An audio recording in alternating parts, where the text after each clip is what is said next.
recently had the opportunity to lead a meeting myself, my company, not of a project team, not of a peer level project team, but of a management team, 2 levels of management above my own.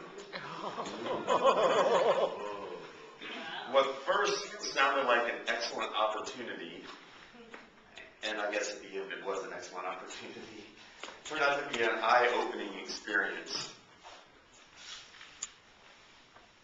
Turned out to be an exercise in herding cats.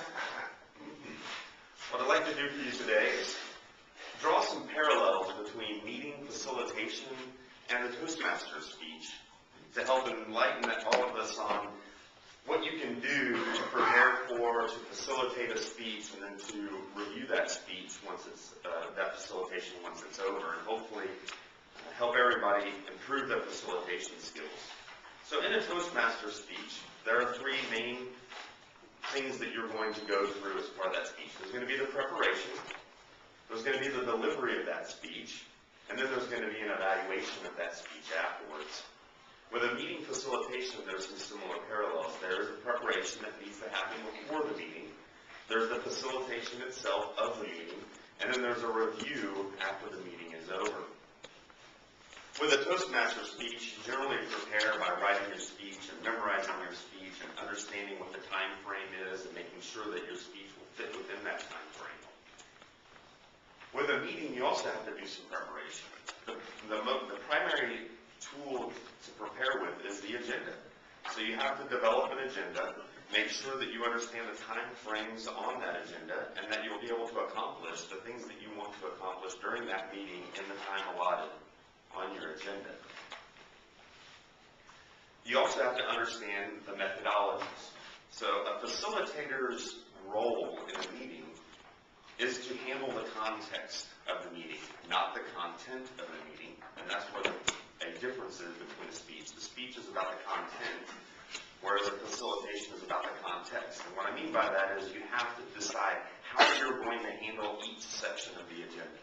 Some parts of an agenda may be a presentation, so somebody would stand, give a presentation, and then sit down and be done. Other parts of a meeting may involve splitting up into groups and doing some group work. It may be a brainstorming session where you're going to try and bring ideas out to the table. It could be a decision-making session where you're trying to drive to an actual decision that needs to be made. It could be trying to develop a scope statement, or it could be trying to develop what the strategy or vision is of a company. So there's a lot of different things that you could do during a meeting, so you need to understand what methodology you're going to use for each step within that meeting, whether you're going to need a ranking system and how you're going to use that ranking system. So the facilitator has to describe to the group how that section of the meeting is going to go. And so that's developing what your methodologies are. So all of that has to happen during the preparation phase of that meeting, before you have that meeting. The next part is the delivery, or the actual facilitation. So during the speech, there's a structure to a speech. There's an opening, there's a body, and then there's a conclusion. And then also within a speech, you're going to develop that speech. So you're going to start off, and then you're going to develop and build that speech, and then you're going to have a conclusion at the end. Similar to a speech, during a meeting, you're going to have specific objectives. So at the beginning of each section, you want to develop your objectives. You want to develop those with the meeting participants to get buy-in and understanding of what the objectives are. And that builds what your structure is during that meeting. So you have some objectives you're going to accomplish during each section, then you work on those objectives, and then you review those objectives at the end of that section. As you develop your speech, you also have to develop the meeting as well, which means pulling content out. A lot of you probably know that some meeting participants are very vociferous and like to speak a lot during the section of the meeting, but you also want to be able to pull out content from those individuals who are quieter, because they have important things that they need to contribute to the meeting as well. So it's drawing out and developing the information from those people as well. The third step is the evaluation step. And in a speech, you'll have an evaluation where your evaluator will talk about the purpose of your speech. You'll We'll probably talk about some of the items you may have forgotten and may provide you some constructive criticism. After the meeting is over, you also want to do a review. And you want to understand what the action items are. So you review the action items, who the responsible parties are, what the due dates are, etc. So any action items that were developed throughout the meeting, you want to pull those out so that they can be documented.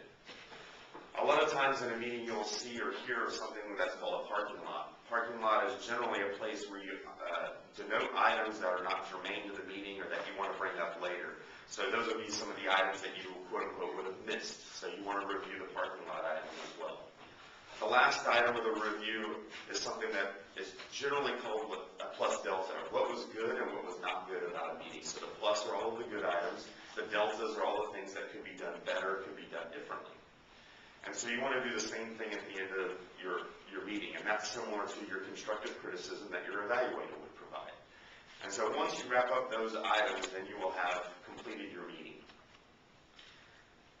So hopefully I've been able to draw some parallels for you between developing a Toastmaster speech and developing good facilitation style. That there's preparation involved. You need to understand what your agenda is, how you're going to handle each of the different parts of your meeting. That you work on the actual delivery, and that is developing a flow to the meeting and then also developing different participants within the meeting. And that you review the meeting whenever the meeting is over. Understand what the action items are, understand what items you may have missed or need to follow up on later, and then obviously understand what could have been done better the next time you have a meeting. So I thank you for your time.